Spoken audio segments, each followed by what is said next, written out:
you just watched the last video about an unbalanced root chakra and what that has to do with money, I am going to explain a little bit more into detail and actually give you some remedies to be able to balance your root chakra to have a better relationship with money and therefore call in more money, not have so much fear and scarcity around it.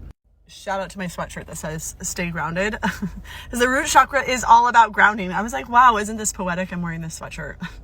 Root chakra is developed during the first year of your life, and all of your needs are met by your caregivers, whether your parents, your grandparents, whoever watched you and cared for you.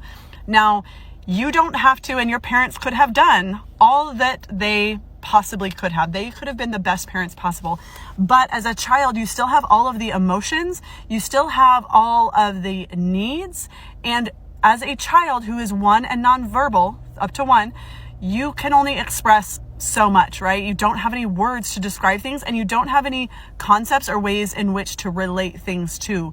So what you're saying is sometimes when something's wrong and children are crying or they're upset, they're not able to express it. And so as a parent, you're doing the best that you can, but it's almost just like speaking 2 different languages.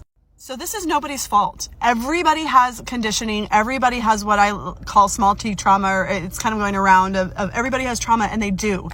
It's trauma in the sense of at some point I needed something. At some point I felt I was not valued, I was not seen, I was not heard.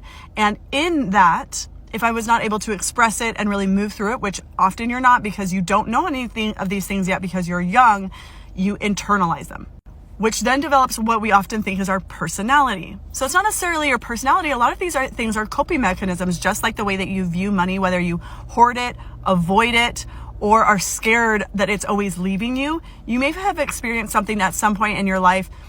Even in some of the comments, it was, I overheard my parents say something about eviction, different things like that.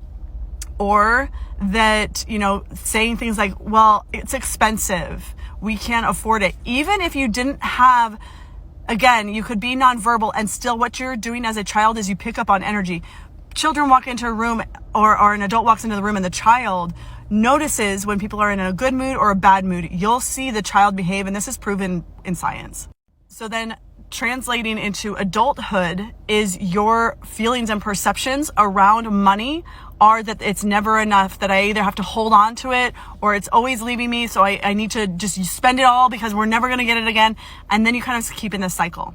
So what I developed is you actually have 5 bodies, not just your physical body, not just your energetic body, but you actually have 5 bodies. So I'm developing a program that actually addresses all 5 because often people address the issue at one level when really the problem is at a different level. This is going to be called the Quantum Life Experience, and it's coming the beginning of January.